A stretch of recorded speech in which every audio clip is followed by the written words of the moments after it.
Obviously, the Commanders just got sold $6.05 billion.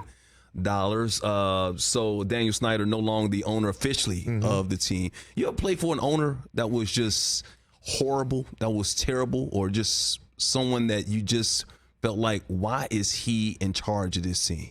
No, not in that aspect. I've played for an organization where I didn't think ownership and management were clear about how to be successful. What do you mean?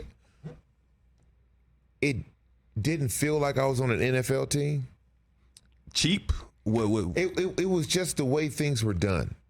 What do you mean? So explain. So in 2009, right at the end of my career, I went to Detroit for a year. And this was after they went 0-16. And that was my 11th year.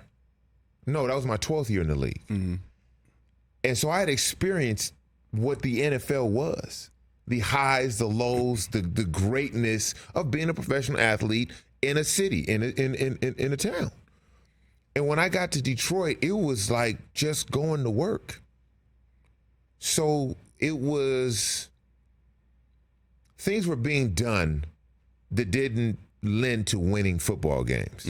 So the guys there, the Jeff Backuses and Dominic Raiola, these guys who have been in Detroit their whole career, they never experienced what the true greatness of the NFL was.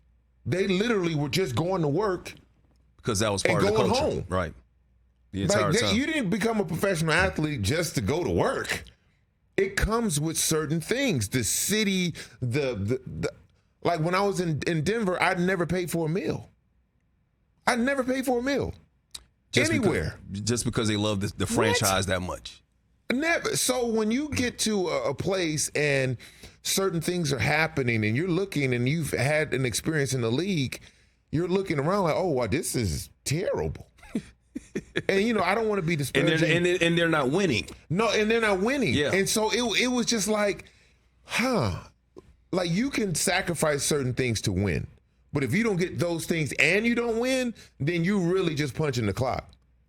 You're punching it with a hell of a time card, but it just didn't lend to the excitement of what the league had to offer. We were talking about the first segment of the day with Brockman and everybody was trying to figure out the worst owners in franchise sports history. One person that we did not bring up was Bengals owner, Mike Brown. Mike Brown. Yeah. I mean, they just started recently winning, right, with Joe Burrow as the quarterback, but notoriously cheap, right? Yes. Heard so many stories about, and the hard part about hearing some players, and I know you guys are NFL players, professional players, and a lot of people in the real world don't want to, you guys get millions of dollars. I can't. Sometimes if they don't give you proper equipment, they don't give you fresh socks or, things like that. Some of the essential basics, it can lead to a terrible culture.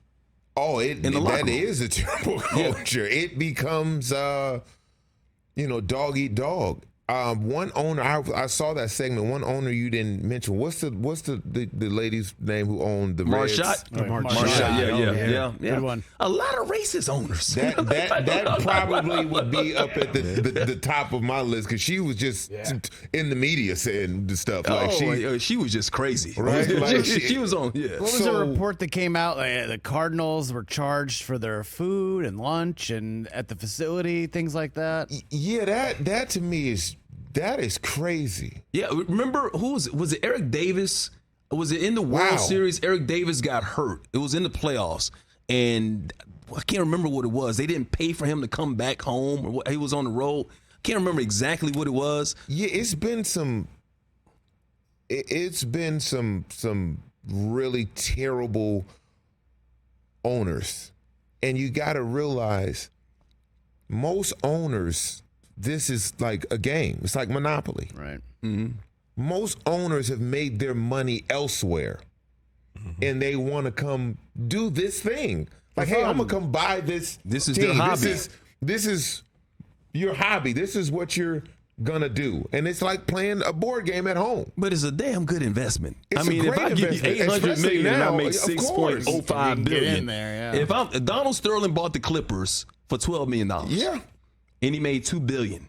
And he when ran sold them it. like they were. And they ran him out the league, Yeah, and he they still had to. sold He it for had to $2 do it. billion. Yeah, and that was like, the Clippers weren't worth $2 billion at the time. But That was, it was what it was. It was some friendship there, and Ballmer came in and overpaid, which is what it is. What it did was it raised the value of if the Clippers cost $2 billion, what the Lakers cost? Yep. Yeah.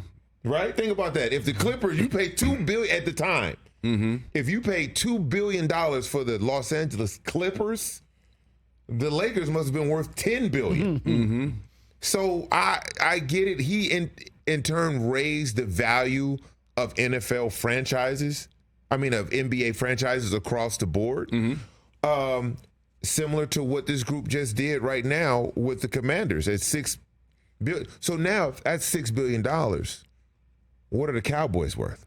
I think they said the Cowboys and the Yankees are going back and forth. They're valued at 8 and change. Right? But I bet if Jerry sold, he could probably get 10. He can definitely get 10. Yeah, because it's going to be a bidding war. Yep. You would think if the Lakers, the Yankees, or the Cowboys ever went up for sale. Jeez. What they're worth is one thing. Yeah. But they're going to be, who wouldn't want, if you can afford that, who wouldn't want to own one of those franchises? That's legacy. It's incredible. Catch the Rich Eisen Show every single day on the Roku channel, 12 to 3 Eastern, for free.